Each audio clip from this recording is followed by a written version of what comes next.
Do you want to be introduced, Sophie? You can say I'm the night editor at Splinter. Night editor makes you seem goth, so go for it. Yeah, I am goth. The night editor. Yeah. I post in the evening. I do. I post in the dark.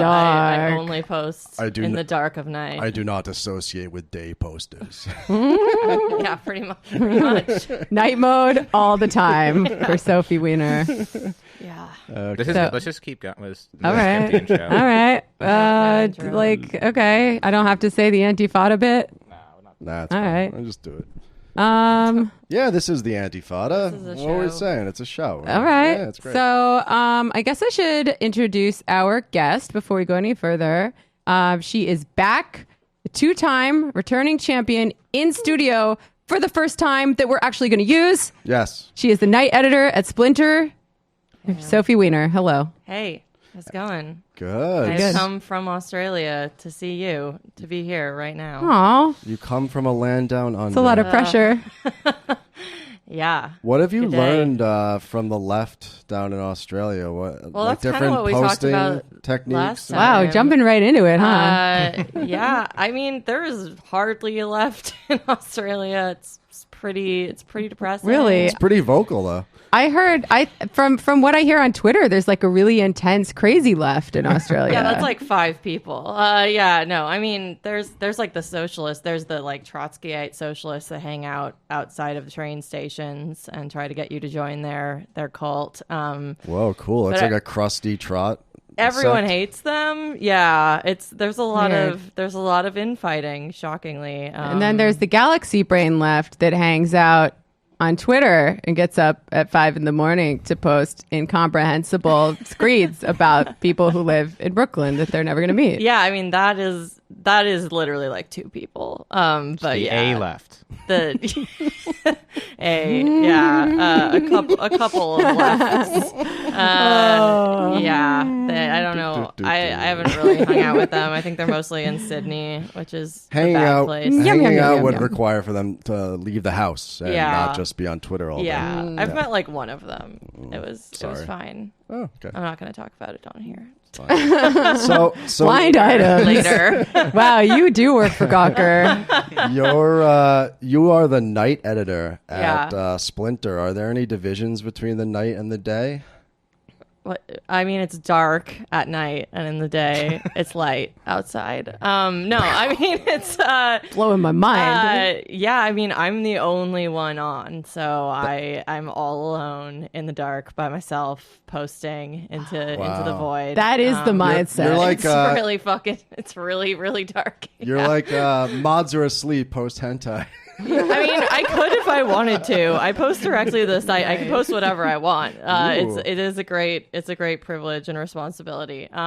Yeah. So basically, if I fuck up, it's all my fault, and I can't blame anyone else. But if you ever wanted to go out with a huge bang and get fired in an awesome way, you could have a great night. I really One could. Great night. One great night of tentacle porn. You'd be a legend. Honestly, I feel like they wouldn't fire me for that. Whoa, they're hey. pretty chill. That's good. They like it when you do weird shit, but you know, I try to use my judgment. Well, we know Kath Krieger. She seems pretty chill. Yeah, she's cool. I just met her IRL the other day. Oh, cool. In the Gizmodo Friend of the office. show. Yeah. Does it specifically say anywhere in the employee handbook that you cannot post tentacle porn? Well, I wouldn't know because I'm a permalancer, so that does not apply to me. Shit. Even if you aren't allowed to post it, it still doesn't apply to me. Ugh. So, yeah, but you know, one day I will actually have my taxes automatically deducted from my paycheck. Live the Kurt Eichenwald dream. That's what I say. I'll definitely consider it if they don't hire me for real soon. So you've been in You Australia. heard it here first. You've been in Australia for how long now? A little couple over years? a year. Over a year. Yeah, I moved last April. It's been an experience. And is this your first time back in New York? This is my first time back in New York since leaving. Welcome. There's a lot of paper straws and CBD products that were not here the last time I came. I did a CBD dab the other day. What? Ooh, cool. That's, oh my God. Matt Leck is going to be so upset when I tell him. Why? He hates CBD. Why? He bought weed in LA, and by accident he got CBD weed. He's like, what the fuck is this shit? I think it's because CBD is like Narcan, for like opiates. I think if you do enough CBD and you're a weed smoker, you can't get high. I don't think that's true. No, you don't get high. You don't get. You just don't get high if you only do Off CBD. weed, I mean, so in LA, it makes less sense, but here it's just like, well, weed's going to be legal soon enough, so let's open up a CBD shop and just bide our time until it's a weed shop. Yeah, that's completely what's happening. And that's why I did the dab, because they were like showing this rig that you can use to do dabs. Oh my God. Like a certain Wow. guest of ours. Wow. And like, yeah, obviously you're not going to do dabs of CBD all day, but he wants I'm you to so buy it. fucking He wants chill to right show now. he wants to Oh show you my how to do God. dabs. Right. Now it's right. like I took a quarter of a Xanax. Was this Sounds all right. so actually. fucking chill. was this like I mean, what- yeah, it sounds better than being actually stoned to me. Andy, was this like one of those like little tables they put up at what's that place called, Trader Joe's or something like that? He was at Fluid, which is a gender non-conforming clothing store. Oh. And they were having a little party open house thing. Sounds very Brooklyn. That's where I found that gay beer I posted a picture of. Yes, you did. Oh my God. That's great. Made in Brooklyn. You'll love to see it. So I heard you guys had some elections recently down under. Yeah, I did voter how- fraud. It was cool. I feel like voted. I know that that's not true because No. it would have gone very differently. Yeah, I would have been the tipping point in the election. Yeah, no, it was bad. It was kind of like a mini like Trump Brexit type situation where everyone was like, "Oh yeah, like Labor's going to take everything back. Labor's going to win." And then Labor did not win, and it was bad. And now the shitty, racist, bad government is still in place. So, yeah, everyone's like, "Oh no, how did we not see this coming?" And I'm like, "Ha, you should listen to me. Now- I know the future." Now, does everybody appreciate the irony that you did voter fraud by voting as a illegal alien, but you did it voting for Anning Fraser? Fraser Anning. You mean? No, I use it like it's it's in a reversible, book. yeah. Fraser, Anning. Yeah, no, I voted for him. I voted. Actually, there's this whole phenomenon of like micro parties in Australia because it's like ranked choice voting. So you can vote for whatever weird little cause you want, and then they'll like direct your votes to a bigger party. But because of that, actually a bunch of like hipsters in Sydney who were voting for this like nightlife party had their votes directed to like the conservatives or like other bad things God. by accident. So yeah, it's like a problem. There's like, Whoops. an animal liberation party. There's all kinds of various micro parties, which is definitely more fun than we get to have Is in our that elections. like a microaggression? But in yeah, party form? I guess so. No, this is not what Deleuze and Guattari meant by micropolitics. It's like that pirate party that exists in some places, right? There's the pirate Yeah, party. but I think that's just like a real party. I mean, that they like controlled some parliament seats in Sweden or something. Oh, I cool. think Australia is weird because it's behind the U.S. in a lot of ways. Like they're just sort of starting to be like, fascism is resurgent and a problem. But in other ways, they're really ahead of us, like the like concentration camp on a prison island type vibe, which I'm sure Trump would love to do, but we haven't done it yet. But yeah, people are like lighting themselves on fire on the prison island. So. Well, but they're just trying to protect the social democratic welfare state, right? Yes. I don't know. I don't think the people who hate immigrants give a shit about the welfare state. They probably don't even know what the welfare state. They probably want to get rid of the welfare state because I think too much of it is going to these like goddamn immigrants from China and various other places. So I don't know. I don't really know what the sort of like the politics of getting rid of the welfare state in Australia are. It does seem like many places, there is this basic level of protection that people are just used to and that they're probably not going to be able to get rid of completely. But they have the vaunted public-private healthcare system where you can get private insurance, and more people are having to get private insurance, and fewer doctors are taking Medicare. So that's what we can look forward to if we do not pass Medicare for all without private health insurance. You got to be careful in Australia because if you do like in the 1970s and labor goes too far in its policies, you could get couped again by the CIA. You know, you'd hate to see it. Or you could have something which actually happened in Australia, which is the Queen dissolves the government. That can happen. Wow. That happened in the 70s. Yeah. Wow. Was that the same thing? I know the CIA had a hand in overthrowing a labor government. Were In they working- Australia?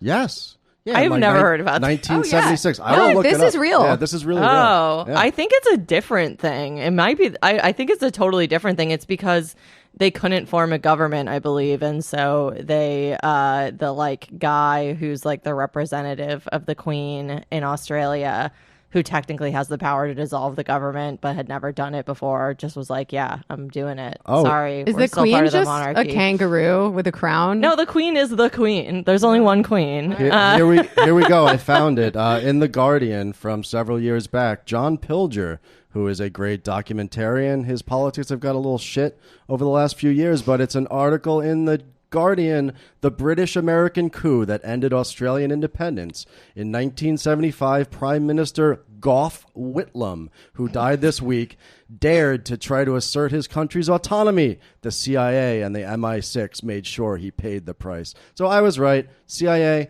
MI6 overthrew a labor government. Yeah, he was probably trying to like nationalize Vegemite or something. Can't do that. Oh, man. They're gonna big- come for you. It's a big no-no. Well, there's a little history tidbit right there for you about lovely Australia and wonderful place.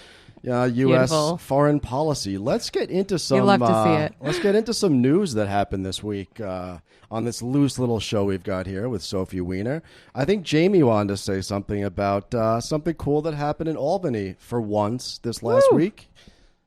Yeah, so I want to give a shout out to all of the people who worked so hard to pass a raft of 9 bills, 8 of which actually passed. They constitute universal rent control, including our state senator, Julia Salazar. So shout out to her.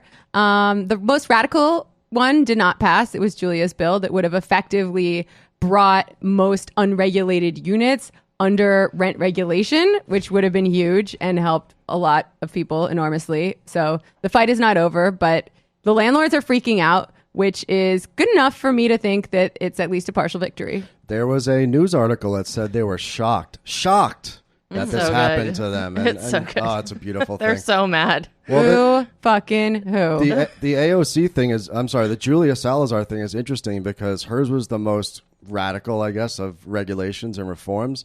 And it was the one thing that Cuomo, was said, I will not support this. But because of that, the other 8 were able to come through because Julia's was like the leading edge. And it gave Cuomo a kind of excuse to be like, well, I pushed back a little bit on the most radical provisions, but we still got 8 out of 9, and that's pretty good. It's so good though with Cuomo because he's just like, he has no principles. Exactly. He doesn't actually care about anything. Yeah. And so these landlords are like, I thought you were our friend. And He he's stopped like, returning their calls and shit. friendship have ended friends, with you landlords. Now Democratic Socialists are my best friend.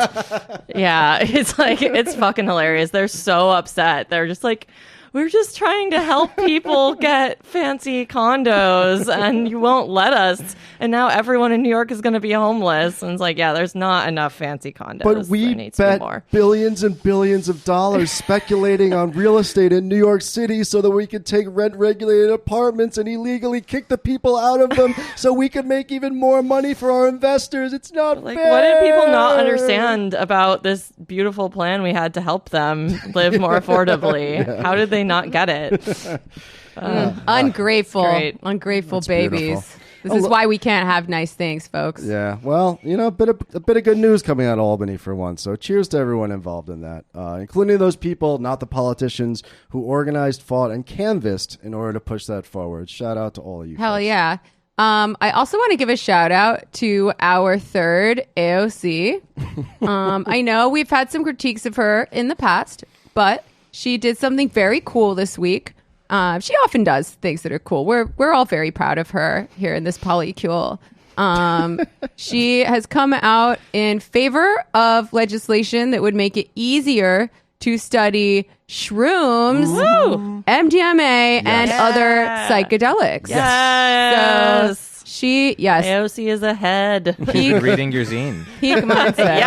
Yeah. So she said, and I quote, "From the opioid crisis to psilocybin's potential with PTSD, it's well past time we take drug use out of criminal consideration and into medical consideration. Woo! That begins with research. I'm proud to introduce an amendment that helps scientists do their jobs." Yes. Interesting. Our first AOC impression on the that show. was pretty, Good job, that was Jay. pretty Very good. similar to your regular voice. A slightly more strident, but that's good. Well, we are sister wives, so we're simpatico on that level. Apparently, there's like a lot of people in the army are very in favor of this stuff. Cool. Because I guess that makes troops- sense. It's good for treating PTSD. Yeah. It's also just, fun and good. We like drugs. It's They're true. good. In moderation. We do our excess in moderation over here. Yeah. Drug responsibly. Yeah. That's why you got to legalize all of it. So everyone knows what's in their drugs and they're not dying from accidental fentanyl overdoses. So in addition to a shout out to Julia and, some decent politicians in Albany, and a shout out to AOC for helping the pipeline of taking something from illegal to medicalized to completely fucking decriminalized. Hopefully mushrooms will be that soon. A big shout out to Ellie Valley for bringing to our attention a wonderful, wonderful exchange. People might remember a character from our show. She's in our universe named Bari Weiss. Discoverer of Australia. Explorer of Australia. Before she went to Australia, we just had a bunch of dragons over there on the map, and now we know all about it. It's true. So none of the dragons are racist. So, folks, Bari Weiss is back on her shit. Her one shitty grift that she has, which is complaining about deplatforming and social justice warriors and her friends getting completely owned and ratioed on Twitter. So, she was on Bill Maher once again to talk about performative wokeness. Cue that up. Quick example. There's a Jordanian-American writer, herself, I think, a self-identified social justice warrior, or whatever you want to call it. She was very much a person of the left. She goes on the metro in D.C., takes a picture of a metro worker eating a sandwich, which is, I guess, not allowed under D.C. subway rules, posts a picture of it. Then she gets piled on because the woman, the metro worker, was black, and everyone's saying, how could you shame this person? And they're right. Why would she have posted that picture? It was ridiculous. But they go on basically incessantly, even after the woman who posted the picture apologizes. Her book contract gets canceled. Aww. She went into the hospital for severe anxiety and panic, and even, I think, went back to Jordan because she feared for her life. Now she's suing the book publisher for $11 million, so we'll see how that one turns out. So what are they saying about you right now on Twitter? Me? Just for saying this. Oh, I have no idea. But the idea, here's the point. The idea that Twitter is not real life and that Twitter is like some fake reality, first of all, it's belied by the fact of this president. But also anyone who is on it and sees the kind of reputational damage it can cause, certainly in my own life, knows that it is real. And why does anyone go on? All right, that's enough. That's enough. You know what? She's fucking right. I have to say, as a victim of online harassment, I agree with Bari Weiss. Twitter is real life. People follow me around the street saying, "You're the dirty legs girl." It's terrible. I have entered a treatment facility to deal with the trauma of that experience. Yeah, that's why you fled the country, right? Yeah, that's why I fled Australia. You're a refugee from the posting wars. I am. Displaced person. Displaced poster. And we know this is a really sensitive subject, so we're going to talk more about this in the bonus. We're gonna basically look at some of your allies on the left, the true dirtbag left. I can't wait. The true dirtbag left. The dirty leg left. The dirty left. All right. So real quick, to get back to what this human being did in order to get piled on Twitter and lose her fucking book deal or whatever. She said, this was her tweet back then. When you're on your train, your morning commute, and see at WMATA employee in all caps uniform eating on the train. I thought we were not allowed to eat on the train. This is unacceptable. Hope at WMATA responds. When I asked the employee about this, her response was, quote, worry about yourself. Which was the correct answer. Now listen. It's like, no, I will not worry about myself. I will commit internet seppuku right now. She literally wants to speak to her manager. Yeah, she's literally like, mods, where are the train mods? Yo, listen, deadass, you can't even make this shit up, right? So Bari Weiss and Bill Maher and everybody wants to talk about this being like specifically a black thing, right? Like, well, she got piled on because she was black, and that's part of it, of course, right? This Jordanian woman probably wouldn't have tweeted that out if she hadn't had some sort of like subconscious or conscious racial response to this. I wouldn't put it past her. I wouldn't put it past her. But more importantly, she straight up fucking snitch tweeted this union worker who was in between shifts and had like 15 minutes to eat. And like, I'm sorry. Okay, she broke the little rule that said you can't eat on the train, and she tried to get her fucking fired. She snitch tweeted this fucking woman. The only time it's acceptable to get somebody fired is if that person is a Nazi. And even that is a bit of an edge case, in my opinion. Yeah. I'd also like to add, too, again, like, they harp on this identity politics shit, right? But this is a professional managerial class asshole who works for the World fucking Bank trying to get a working class woman fired from her union job. That is what's at stake right here. And that's why she's fucking horrible. And that's why she should be called out for snitch tweeting. And she should lose her fucking book contract. No tears for the World Bank employee Jordanian fucking monster ghouls out there trying to get fucking union workers fired. Fuck and you. the funniest part is that she was suspended from her job at the World Bank because it's apparently fine to exploit the third world with predatory lending practices, but an unwoke tweet is a bridge too far. That's right, yeah. So that goes to show you how flimsy and shitty this Bari Weiss-Bill Maher nexus of SJW call-outery is, because Twitter isn't real life. No matter how much you protest and no matter how much Bari Weiss you think that your hot takes getting piled on Twitter is having a real effect on the world, it's not. It's just people calling you out on your fucking bullshit. Yeah, and by the way this was reported made very little mention of the actual issue at hand, which is that she snitch tagged someone's employer. Yes. So Never do better, that, liberal folks. media. Never do it, folks. So I understand that a little place called Bohemian Grove has been back in the news lately. I guess they found out about another pedo ring or something that was happening there. And I understand you have a personal connection to this place, Sophie. Isn't that right? Yeah, I worked there as a teen. When I was like 19, I had a job as a waitress there. Is waitress the term they use for groomer? I mean, pretty much. I mean, yeah. Like, okay. To be fair, the actual reason they're in the news is that people are yet again angry that women are not allowed in the Grove, which is true. We need more women child eating Illuminati members out there. More woman, child eating Illuminati. But honestly, the thing about the Grove and working there is that it is actually incredibly boring. Like, nothing exciting is happening there. These people who have all of this money and power, they're not out there fucking, casting spells or eating children. All they're doing is getting drunk and peeing on trees. That's the most exciting thing they can think of to do with all of their money and power, and it's really fucking lame. They don't worship Moloch?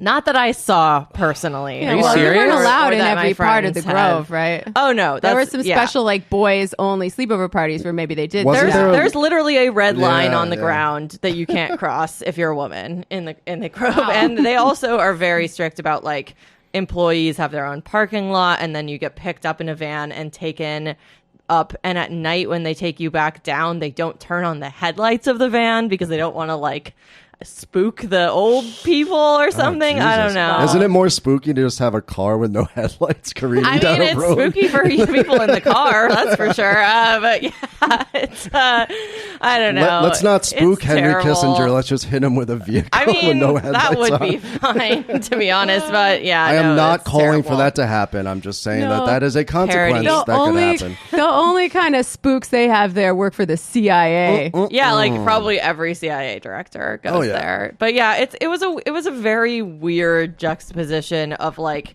everyone I went to high school with working there, just like, serving, old assholes, and then like literally the most powerful people in the world. But I mean, yeah, the thing they were really concerned about when I worked there was like trying to work around the fact that these old men are all like, lecherous creeps. So they were like, you can't wear makeup, you can't wear earrings, can't have painted nails. Like they were basically like, it was Don't like practically like Jeb Bush Handmaid's goes wild. Tale level. Like you must not tempt them. Yeah, and they were like, you're not allowed to take any tips because they think like, well, if you let them give you tips, then like you're just opening the door for it. You know what's gonna happen. But like, yeah, like every girl I knew there got groped. It was like very normal. Yeah. And you were saying in the piece that you wrote about it that Sonoma County doesn't have a lot of jobs for younger people, right? It's actually a pretty poor rural area in California. In some by the parts way, of it, yeah. I should introduce the fact that Sophie wrote a very good piece for Gawker about her time as a waitress at Bohemian Grove. I did back We back will in the put day. it in the show R.I.P. notes. Gawker. Yeah, it's an interesting place because on the one hand, you do have like a lot of wealthy people. You do have these like rich old hippies who have been living there and, making money for decades. And now you also have like, the Silicon Valley money sort of like creeping up there. But especially like when I was growing up there was not a lot of jobs. And a lot of the kids who went to my high school were from very poor families. There was a lot of sort of like white trash type people. She put up air quotes there. We saw it. It was, there was definitely Sophie's canceled. that kind of vibe. I'm already canceled. You can't cancel me. You can't cancel me. I'm already dead. I canceled myself. Anyway, yeah, so it was, getting this job for 3 weeks in the summer, and sometimes you could get it a few other times a year too for like $11 an hour was like, holy shit, I'm going to actually get paid. I'm going to have some money. This is awesome. And also there were like no job requirements. They would hire anyone. So it was a really big deal for us. And I have friends who worked there for like 5 years or longer and, I had a friend who worked there year round on the maintenance staff, and it's a real big source of employment for the area. So it's actually very like normal and a part of the community. It's just that like, it's also weird because where I'm from is such a like liberal and progressive area. And then you have like all of the literal worst people in the world come in there to ruin our chill vibes with their bullshit. As some sort of social democracy comes back to the United States as represented by Bernie Sanders, perhaps what could happen is he could win the presidency, be invited to Bohemian Grove, and then from the inside say $11 an hour is not enough for these workers. We must fight for 15. What do you think about that? I don't think they would let him in. Yeah, probably not. Do not think they would let that happen. Why not? Better to abolish the whole thing, to be honest. Yeah, just nationalize the Grove. Turn it into a re-education camp for the same people who are there now. It just already lock has, the gates. Like lock them in. A lot of good facilities. It's like summer camp. It's just the same as summer camp. It literally is a summer camp. Yeah, and we wouldn't even be lying when we said that. No, we're not. It is literally a summer camp, and they can keep their milkshakes and stuff. Just don't let them out. Just leave them there. Some call it a luxury gulag. We call it summer camp.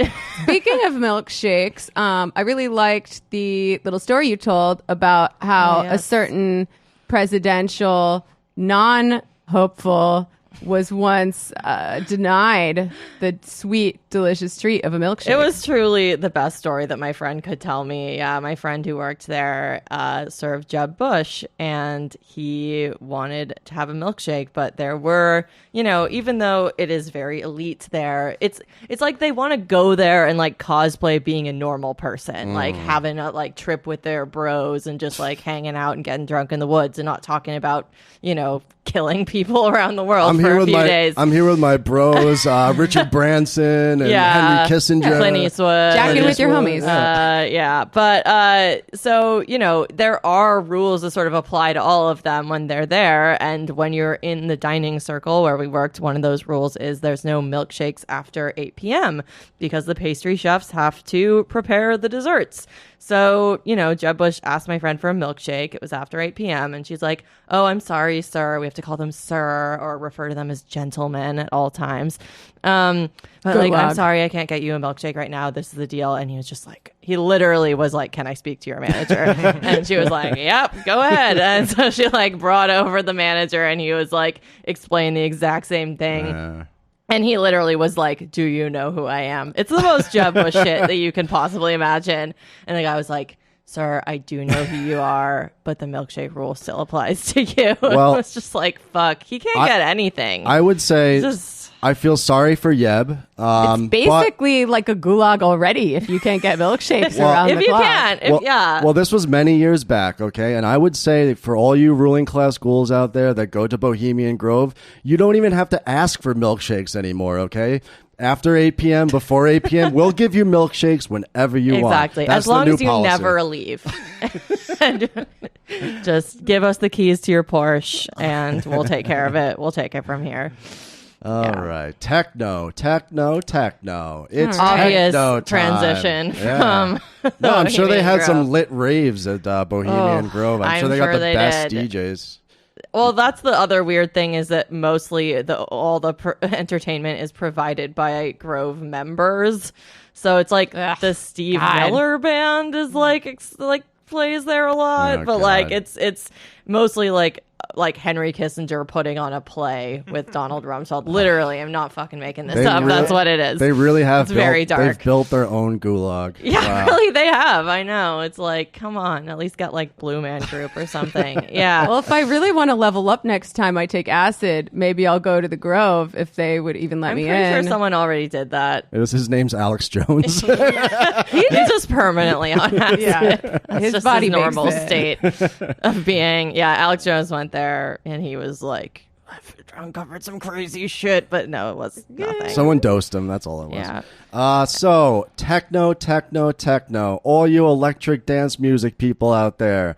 Talking to you, Theo Dylan. Yeah, all of you folks. 4 on the floor. Boom, boom, boom, bang, bang, bang. Rave, rave, rave. We are excited to announce that Sophie and her friends have created a techno zine for socialists. What's it called, Sophie? It's called PLUR-letariat. Or is it a socialist zine for techno heads? It's more that. It's more a socialist zine for techno heads. We're taking over.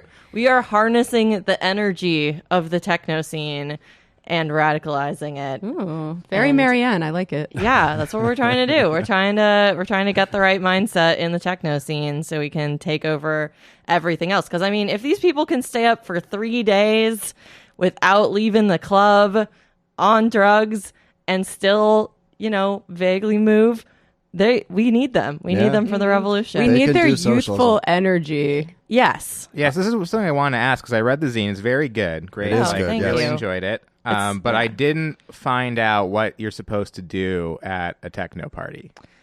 The eternal question. You can do whatever you want. That's the whole thing. It's pure freedom. You get to do, if you want to lie on the floor, you can do that. If you want to have sex in the corner, you can do that. If you want to do drugs, you can do that. You're giving me some flashbacks to some things that I maybe did do but shouldn't have in a little place called Berghain. Oh, yeah. Oh, that God. happened to us. So, for those who don't know, Berghain is like the most famous techno club in the world, I guess, or one of them. And it's in an old Berlin. East German power plant. It's like 5 stories high. It's this incredible building. They've turned into a humongous dance club that starts on Friday night at midnight and does not stop until Monday morning.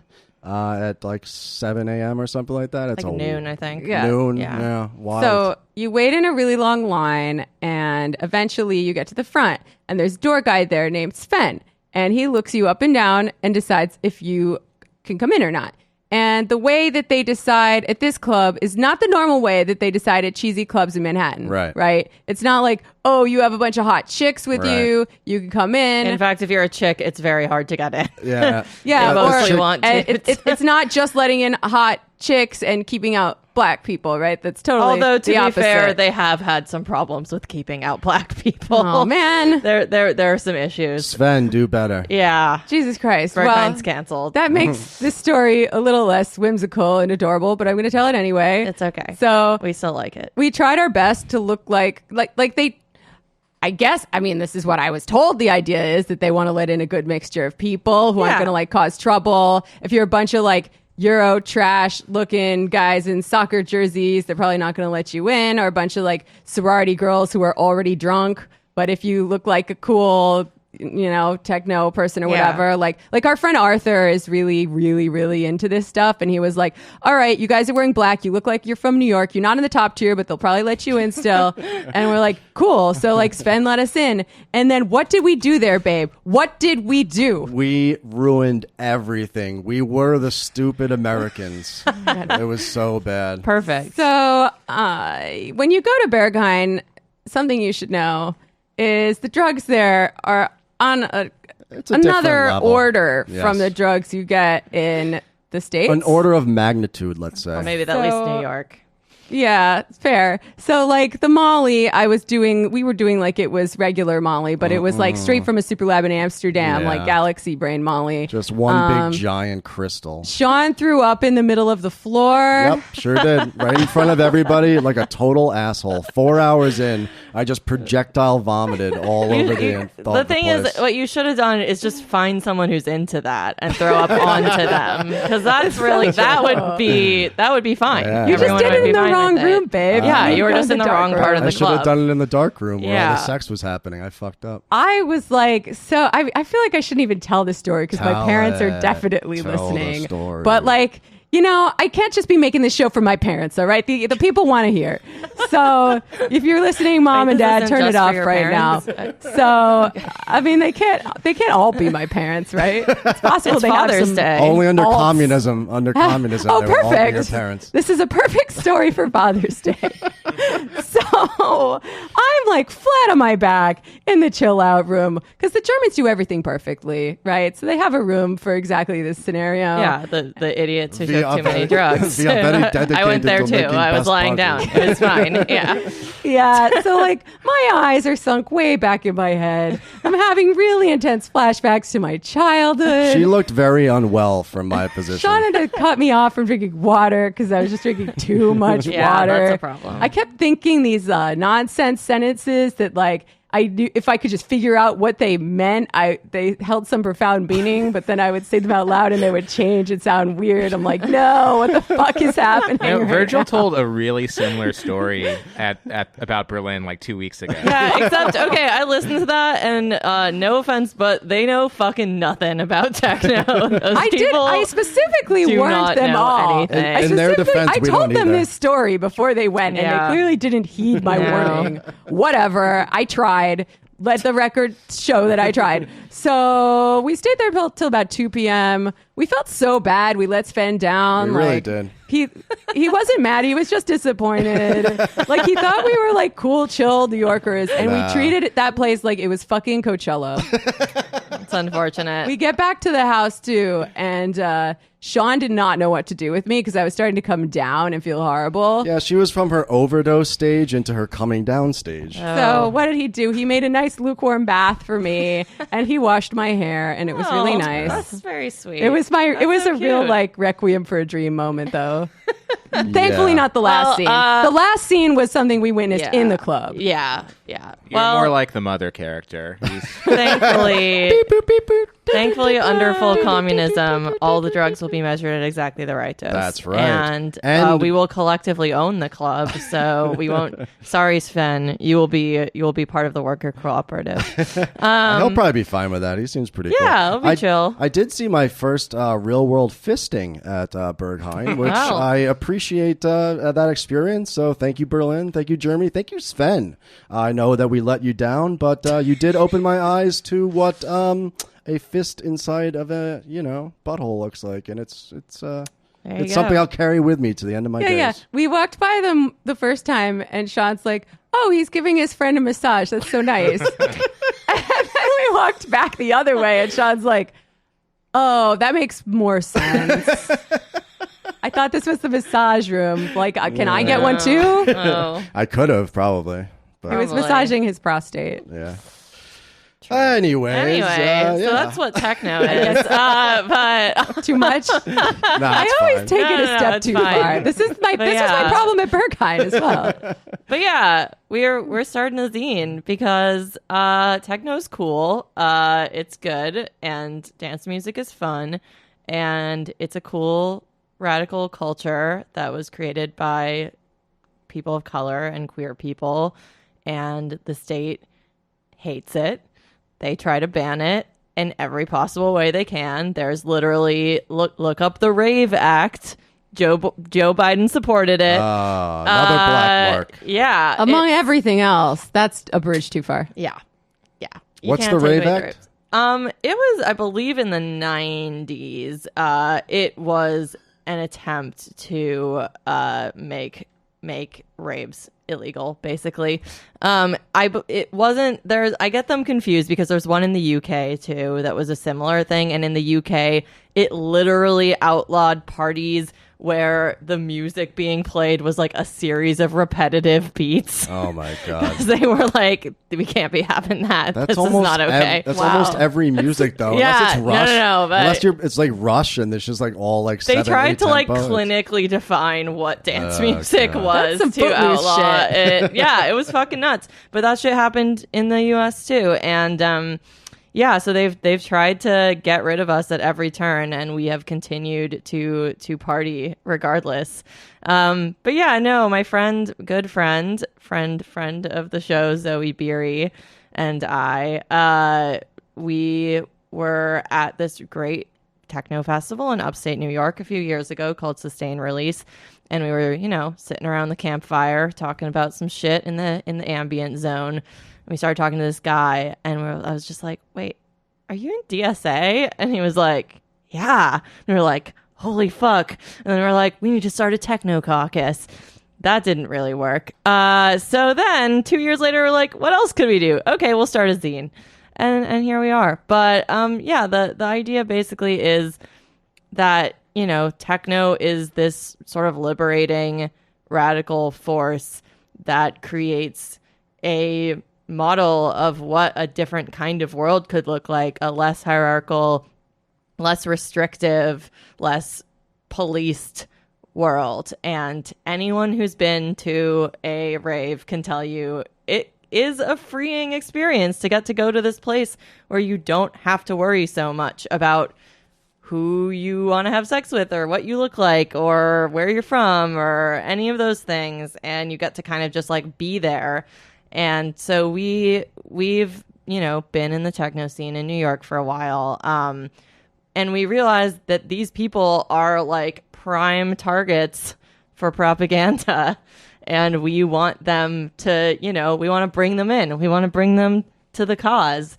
There are some really rad parties already happening in New York that are political. There's a party called Melting Point that is trying to dismantle ICE. That's really rad. Oh, cool. And so we saw these things like that. There was also a party to support Chelsea Manning's, getting her out of prison fund last week. So we saw these sort of stirrings in the New York nightlife community, and we were like, we need to make this explicit. We need to get people to understand the power that they have to organize both like our own community, the dance music community, and the world at large, and bring that sense of freedom and autonomy that the dance music community fosters to the world. So yeah. Hell yeah. I think that's really beautiful. And like, that's the main reason why, like, I like everything about techno except the music. And I feel Same. so bad about Same. it. I tried. Like the culture I tried is like, so tried hard. house. Yeah. yeah. Yeah, I tried it all. The Tried it all culture over is this. like, it's miles beyond the politics of the indie rock scene. Oh, it's man, queer. It's trans. It's kind of leftist. It's all the good things that we like. I just cannot get into the music unless I Yeah. take a heroic dose of Molly, which is something you don't want to do every day. That's true. Yeah. Well, it's an acquired taste. I, for one, agree with Jamie. I wish I could enjoy the music. It's not for me. I had a lot of friends in the 90s who were into jungle music. That was the big thing back then. And I remember that there was a real serious crossover between the scene that I hung in, which was the skater hardcore kids that wore Jenkos, and the skater raver kids who also wore Jenkos. Oh, the 90s. The 90s. And I tried to like it. I mean, I don't know. Didn't try that hard. But anyways, Well, you did. Sorry. I did go to my first rave in 1998. Wow. Which was maybe not quite the high point. I think maybe in the U.S. Was it the high point? I don't know. mean, there's been Mid-90s? waves. Okay. Well, whatever Rave wave, waves? whatever wave it Yeah, was, it felt kind of splash. cresty because we took the ferry to Staten Island. This is back in cool. '98. And went to Stapleton, where Wu-Tang, the fucking Shaolin. We went to Shaolin basically, Yeah. and there was an old warehouse, and it was a rave, and I had some fun. I didn't like the music, but I managed to get beat for ecstasy 3 times in one night, which is pretty impressive. Some guy sold me a pill that said E on it, and I think in retrospect it was Excedrin. But finally, Did it make your just headache a go away? Tylenol that he wrote the letter E on with Sharpie, and you're like, oh, sick. eventually we did get fucked Getting it up fucked enough up. that we took the wrong train from the Staten Island ferry and ended up at Sheepshead Bay at 10 in the morning. So it was awesome. But yeah, That's the dream, yeah. But you did manage to learn how to rave, though. And you're very lucky that I no longer have his video on my phone because I think I must have dropped that phone in the toilet or something. At one point in time, I did have a very good video of Sean stark nude, red, mad and nude, raving his little buns off to Astra. And you're lucky I don't have it anymore because that would totally be like our next patron bonus God, that on the would be level with the- Acid Kitchen. Oh man, that would be the image for this episode. That would suck. I mean, so we bad. could always make another one. It's Like, okay. you haven't forgotten how to rave. Well, my friend worked at a head shop, which was very helpful around this rave time, and there was nothing much to do except skateboard and teach me how to use glow sticks to make orbs. It's like original Marianne shit. The two skills that you need to Yeah. survive in this world. That was great. in the 90s. But in I the think 90s, yeah. I think there's an He's interesting. still here, isn't he? He did, yeah. He He got out. survived the 90s.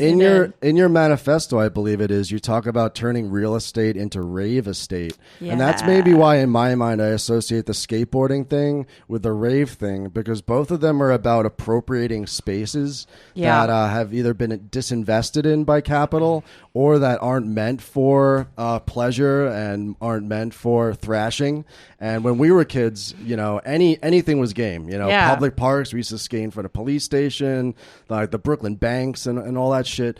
So I think there is an interesting connection there about taking Totally. back space and doing your own thing with it. And in Europe specifically, it was a big part of the squatter movement. Yeah. was squatting these Yeah. venues and. Oh, yeah. I mean, it's only been, obviously dance music and the rave scene quickly became commercialized like everything is. But, its roots are really in taking disused, conventional spaces and making these temporary autonomous zones in them where we can all do a thing that we aren't really supposed to be doing together. And that feels really exciting and special. And I really think it can be a gateway to leftist politics because people go to these places and they think, oh, I don't have to see big brand logos here. I don't have to get my entire body cavity searched to come inside. I don't see a bunch of cops loitering outside. I can not worry about, expressing myself in whatever way that is. And I think that is like something that people need to be able to experience. And I think, I think you guys are perhaps a little more familiar with another similar and I think equally important version of this, which is like the DIY scene in New York, Yes. which also gave me that feeling when I first came here and went to, a space like Death by Audio or Silent Barn or whatever, and got to feel like, oh, there are not the same rules here that there are in the outside world. And I am seeing that we can actually create new ways of organizing our lives together. And I think that is really radical and cool. Without, completely shitting all over your entire project, because I'm not here to do that. I'm just leaving. I'm interrogating one of your claims here. You say dance music opens a window into a world run by all of us rather than the oppressive machinery of capitalism. And you spoke very eloquently about how these are radical spaces of, liberation, both personal and collective. Counterpoint, Burning Man. Okay, Burning Man is not a techno event. There may be techno at Burning Man. It is a temporary autonomous This zone. sounds though. a little like No True Scotsman to me. Yeah. Yeah.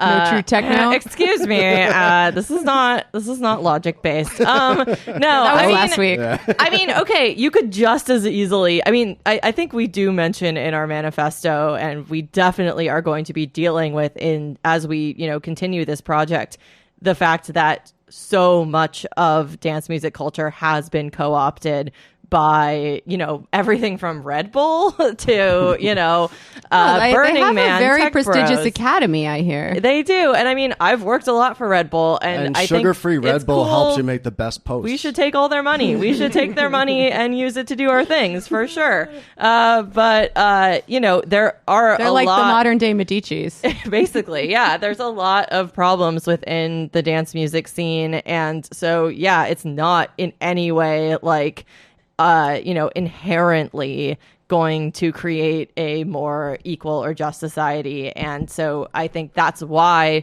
our voice is needed in this culture, because there is this potential there, but there's also the potential for it to go the wrong way and turn into, Coachella or Electric Daisy Carnival or one of these hyper commercialized, hyper policed, surveilled things that are not great. Like we want to unionize Resident Advisor. We want to unionize Berghain if it's not already. I don't think it is.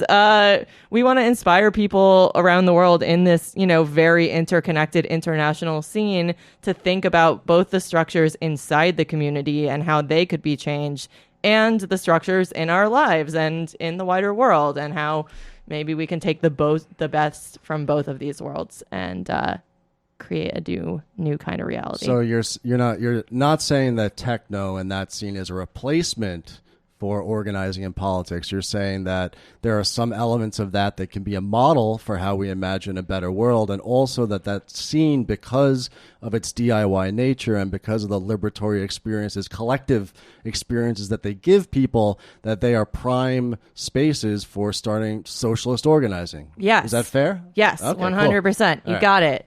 I told you I wasn't Killed here to it. shit all over it. Good. But I didn't say that. I mean, just with any kind of communal experience, whether it be music or a protest, or a riot or something like that, just because you're getting a lot of people together, and like something kind of connects them, there's this sort of new subjectivity in being in a crowd and, being moved by like a certain idea or a certain beat. It's not necessarily a good thing, This riots are not always against capital and the state. There's sometimes lynching. Sometimes there's fascist dark and I mean wave. that's definitely a danger, and that's one of the things we want to provide, like education for people within the dance music community to say, like, this is how you tell if someone is being a fascist. Like, this is the history of these things. These are the warning signs, and these are how you can prevent those things. Because, as you say, it can totally be used as a force for evil when people get together, and especially when they're, in an altered state or whatever. It's definitely not in any way inherently a positive thing. So that's why we're like, let's not just assume that this culture is good or that this culture is progressive or a libertarian type movement. Let's make it that. Let's be really explicit about what it is that we believe, instead of just assuming that we're all here because we are, good and we want to have a good time. So you're saying we have to return techno to its PLUR values? Yes. Its founding constitution of PLUR. Tell people what PLUR is, because I had no idea what PLUR was. I mean, Yeah, okay, he really so did not. we're being a bit, cheeky with the use of PLUR. It's cheeky. an acronym. You've been in Australia for too long. Yeah. We don't use cheeky. Go on. It's an acronym from the 90s, from the rave scene of the 90s. It means peace, love, unity, respect. It was often, emblazoned on T-shirts and flyers for raves. And yeah, I mean, we think those are good values. I think we're all like into those vibes. But yeah, I mean, it's, techno and the dance music scene predated the, concept of PLUR by like almost 20 years. So we're not like, that's not like but I think those values express the ideal of the dance music community. And it's something that we think is a nice idea to bring into the wider world. Yeah. Do you want to give a little bit of the history of the techno movement? Or can I call it a movement? I don't know. Sure, it's a fucking movement. Because I feel like a lot of people's image of it is kind of like a bunch of white kids at the Electric Daisy Carnival. Yeah, but like I candy understand. ravers. Yeah, exactly. But I understand that its roots go back to being incredibly LGBT, POC, and urban, which is part of why it's been so maligned and criminalized through the years. 100%. Yeah. So it started in Chicago. So it started in Chicago with house music. There was a venue in the late 70s, early 80s called The Warehouse. And there were DJs there like Frankie Knuckles and people. And it really sort of rose in tandem with hip hop in some ways because it was essentially using the same innovation in technology, having two turntables and using the breaks in songs where you could just hear the beat and having the same record on both turntables so you could repeat that break over and over again and just use the beats without the, vocals and without the actual song. Songs like, I think Good Times by Chic were some of the early ones that people would use. And so, just like hip hop used that and then had MCs rapping over it, dance music would just use the breaks to construct a whole new sort of like pumping, endless, transfixing, hypnotic rhythm. And that's where you get like disco. And disco was really the precursor to house. And then you had people like, from Frankie Knuckles to people like Giorgio Moroder and stuff like that. But it was in this venue, which was really radical at the time because it was a mix of gay and straight and black and white. And that was called The Warehouse. And that's where house music came from because they were like, it was recordings of sets at The Warehouse that just started to be labeled house music. Oh, that's a very good historical materialist explanation, Sophie. But yeah, from there, it spread to New York. It spread to the UK. It spread to places like David Mancuso's Loft in New York. And from the UK, it went into like really sort of DIY, like we're going to go to a field with speakers and everyone will just know to go out on this like freeway to this field. And that's where we're going to have this party. And it was really difficult for the police to stop because they didn't know where it was going to happen next. And they had to kind of like run around chasing these people. And people, it was in some ways a sort of mirror image to some of the radical ideas from like the 60s and 70s where people thought like, someone drops acid once and they're gonna like their whole perspective is changed. People started having that sort of feeling about taking ecstasy and MDMA and like, some guy in a suit in the UK would go to a rave one weekend and take ecstasy, and the next week he would be like, sleeping on the beach in Ibiza wearing like a smiley face t-shirt or whatever. There was this idea of like, this is really changing people.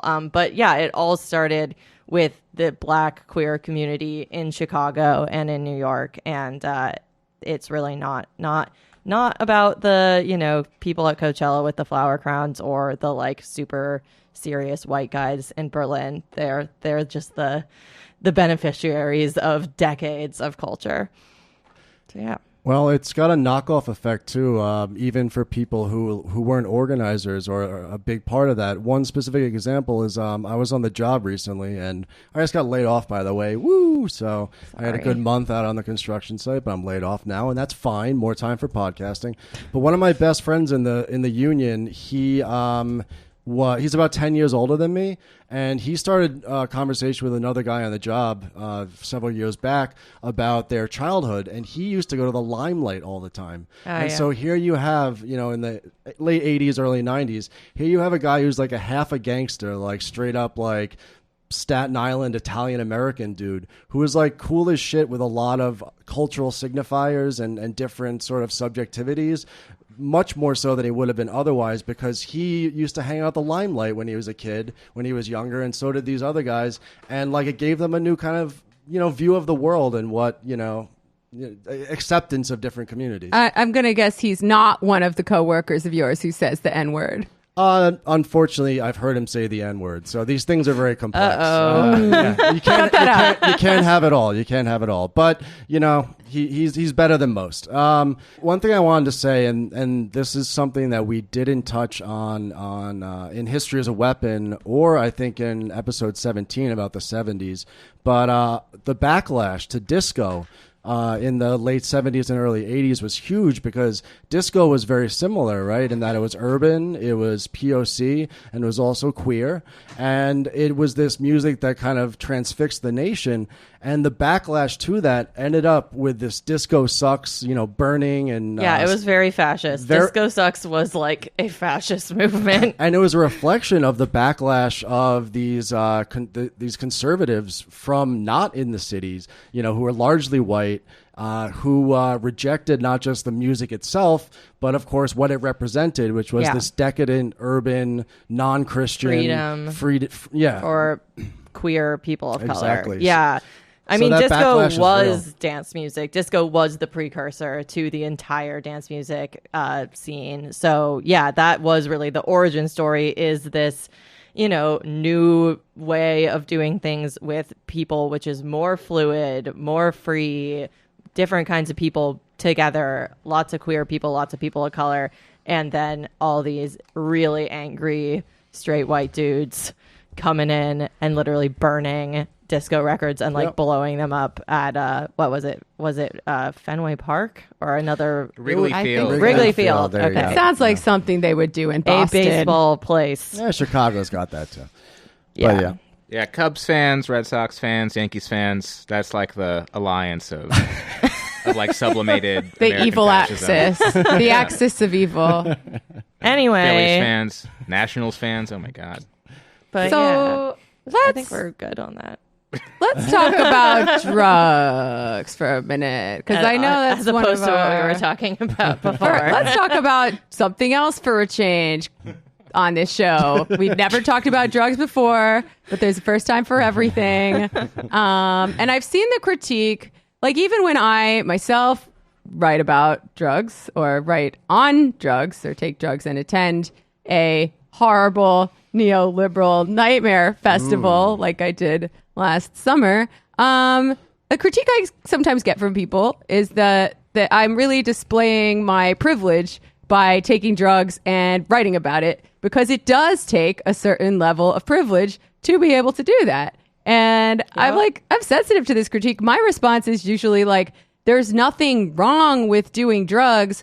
I don't want to disallow myself to do drugs. I want everyone to have the freedom to do what they want, including drugs. Or to not do drugs if they don't like drugs. Yeah, that too. Right. No, I mean, drugs are mandatory in my communist authoritarian state. It's the same. I mean, there's one thing that I did in my zine was this little sort of like, what are the frequent dumb questions that leftists get asked? And one of them is the sort of like, oh, how can you be a socialist when you own an iPhone? And it's that kind of same thing of like, oh, how can you believe that everyone should have these same rights that you take advantage of when not everyone has them now? And it's like, that's not a contradiction. It's only a contradiction if you actually believe in the current criminalization and stigmatization of drug use. It's like, I think it's fair to say, like, don't be an idiot about it. Like, don't be like, oh, like, I'm not aware of my own, like, whiteness or whatever. Wow, I feel so judged right now by you. But, like, you know, it's good. It's fine. Everyone should be able to do these things. It shouldn't just be limited to an elite group of people. It should be everyone is allowed. Yeah, we don't want to take away your Molly. We want to give everyone the option of doing Molly. And spread the Molly no around. One's gonna benefit from you not doing that. Like, who's benefiting from you not talking about doing drugs? So one, again, not a huge pushback, but you mentioned the temporary autonomous zone. And this is something, again, I remember from the 90s, my friends who were into that. Had that book by Hakim Bey, otherwise known as Peter Lamborn Wilson, who wrote a quite influential anarchist text about the creation of these temporary autonomous zones of liberation and freedom, and how he understood that as a sort of, philosophical expression of what anarchism could be. I myself think that Hakim was bad anarchism at its baddest. I think that this conception of temporary autonomous zones, while it makes sense in terms of what we do before social transformation happens, there's a lot of limitations to that. And I'm not merely saying that because Hakim Bey is a out-and-out NAMBLA pedophile, although that is part of it, and also a trust fund rich kid. But I want to kind of interrogate this conception of temporary autonomous zone, and if you think that that could be spread into sort of permanent autonomous zones and what that would look like. I mean, I think that is one of those phrases that has sort of gone from this one, specific context of his book and kind of entered the general parlance on the left. So, by using that phrase, we weren't like trying to refer to his actual conception of it, but more like the general idea, as I've said, of, when we experience new things, it widens our perceptions and it allows us to conceive of the world differently.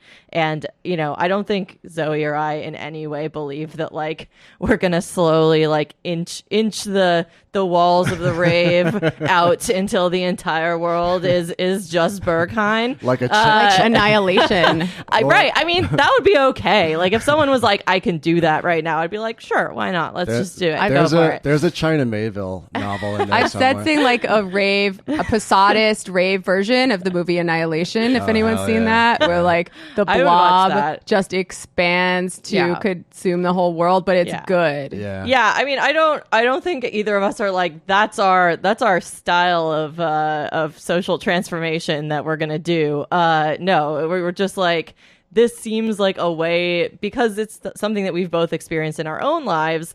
It seems like a way for people to get a glimpse into what a different kind of society is like, if only for a night, if only for a day. Well, I'm really glad you said that, because Peter Lamborn Wilson also stands Gabriel Abruzzo, who was a fascist. So I was going to cancel you. So you're not a fascist. We can move on. So, I will also like to note that the current version of the zine that you're reading is a draft. Okay. And we may remove that phrase now that I'm aware of its connotation. So I don't think you should remove it. I mean, it's problematic as Hakim Bey could be. He was talking about dropout culture, and he contributed to a really great book about U.S. dropout culture called Gone to Croatan.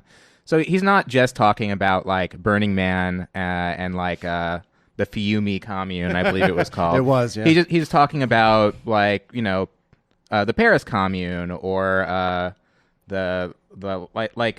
forgot the name of it, the Senegal Free State or whatever, situations where people secede and create like pirate a new utopias. Society, pirate utopias, exactly. Like Rojava and the origins of rave culture are from the autonomism, the European autonomism. Not the lone origin, but the kind of culture we're talking about, right? Mm-hmm. In Italy, in Germany, in England, the Netherlands. That was not just about partying and doing drugs and having like a night or a weekend of communal catharsis and ecstasy, but about, extra-parliamentary, anti-state, anti-capitalist organizing that that creates a new society while not playing into like the dominant logic of politics. So it wasn't just about squatting buildings to have raves. It was about squatting buildings so you don't have to pay rent, and squatting entire neighborhoods and defending those neighborhoods and street fighting and having wildcat strikes.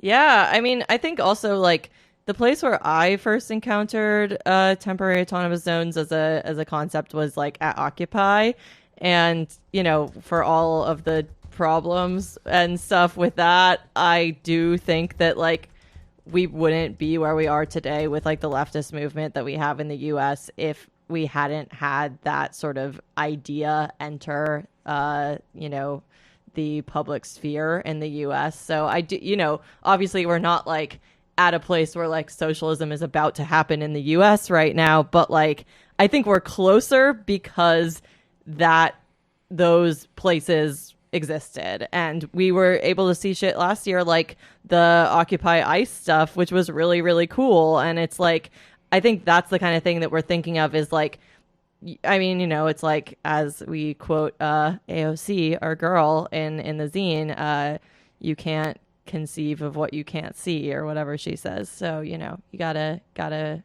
believe in it. Hell yeah, that's our queen. So just to play devil's advocate for a second, what would you say to all the people who say, hey, much like Bohemian Grove, when they go pee on trees, this is something I do to escape, to have fun. Why are you trying to bring politics into this? Politics are depressing. Politics are sad. I just want to rave and turn my brain off for a night.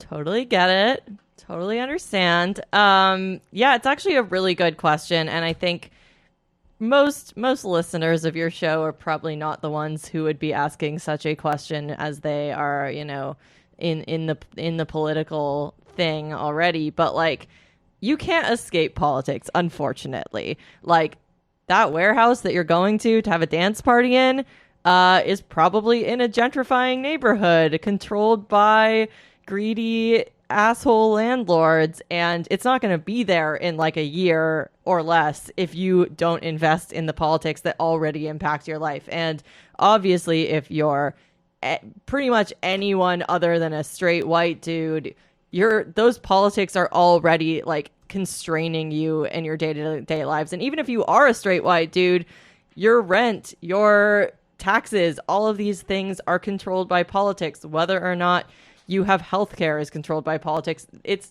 impossible to not be affected by politics. And so the only way to deal with that is to take power for yourself and for us. So, yeah. So what you're saying is we shouldn't let people enjoy things ever. No, enjoying things is bad. No fun ever. No, yeah. Have fucking fun. It's good. We like it. We like having fun. We love going and doing a fun thing and partying and doing drugs and doing all that stuff. It's just that like you can do that and also think a little bit about what is allowing you to do that. How would you be able to have more fun? Perhaps if you were not working every single day of your life and struggling to pay your rent and pay for your healthcare and stuff, you would actually be able to have more time to rave. So that's all we're saying. Hell yeah. So I think that is a really good place to end it, but I'm going to do what I always do and ruin it by asking you one more question. Okay. Because I saw that you had an interview with Chelsea Manning in there, and I'm really curious how that came about. I had no idea that she was so into techno. So yeah, the interview is actually an excerpt of an interview by our friend rave queen Michelle Luke, who is really rad, and she did it for Thump back while that publication still existed. Yes, cool. Owned by the evil Vice Media. No longer in operation. Thump is gone. But yeah, so I think she just, was reading some stuff about Chelsea Manning, and Chelsea mentioned sort of, randomly that she used to be really into going to raves when she was younger. She's really into drum and bass, and she is like a rave kid. And so Michelle, who will never pass up an opportunity to do a thing with that seems impossible, managed to get Chelsea to go out raving with her and interviewed her about it. So my heart. Obviously, when we saw that was, the rave scene sort of rallying around Chelsea Manning was one of the things that sort of inspired us to want to do this in the first place. And so we were like, well, we know if Michelle will let us, we would love to run part of that interview in our zine. Wow. And so we did. And it's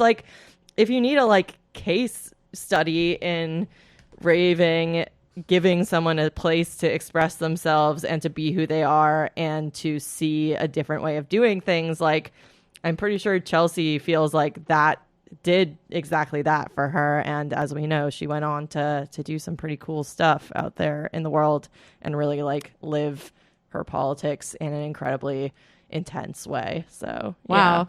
The rainbow emojis make a lot more sense now. Yeah, no, Chelsea is PLUR. Oh my God. She is so positive. She's so rainbows, hearts, all that. Oh my God. I loved reading about how listening to music helped her survive under objectively horrible conditions in jail, in solitary confinement. Yeah, which unfortunately she's fucking back there again right now. So yeah, and on that note, another thing we wanted to be able to do with the zine is just have a way to raise some money for things that we care about. And so I don't think this episode is going to come out before our zine launch, but we're having a party on Wednesday in New York to launch the zine, and we're giving all the money that we make from selling the zine and from the party to this rad, very small one-person organization called No More Dysphoria that gives money directly to trans people to help fund their transitions. So oh hell yeah, it's because we're also very into mutual aid. That's awesome. That's the mindset. Well, we like to end on an actionable action item, a plug, a place you can donate, a thing you can do. So you can write a letter to Chelsea. She's Yes. in prison right now, Yes, you and can. she really, really appreciates letters. And they're charging her an insane amount of money every single day to try to get her to break. So she needs all the help that she can get right now. well, our hearts go out to her. Yeah. And we'll put ways to support her in the show notes, of course, as we often do. So is there anything else you'd like to plug before we move to the bonus portion of this week's episode? You can check out our zine at PLURletariat.net. If you haven't gotten it yet, it's a portmanteau of PLUR and proletariat. What? So if you could just spell that out. Well- in your That mind. one's a real thinker. Well played, Sophie. Yeah, well played. thanks. I'm really smart. You're not the night editor at Splinter for nothing. Yeah, so it's PLURletariat.net. We're on all the social medias, so you can find us on there, and the zine will hopefully be online in its fully done form by the time this episode comes out. So check it out. And we are pro portmanteau here at the Antifada, if you hadn't already noticed. Pro manteau. All right, thanks, Sophie. Spread the Yeah, no portmanteaus problem. around. On to the Thanks, guys. bonus.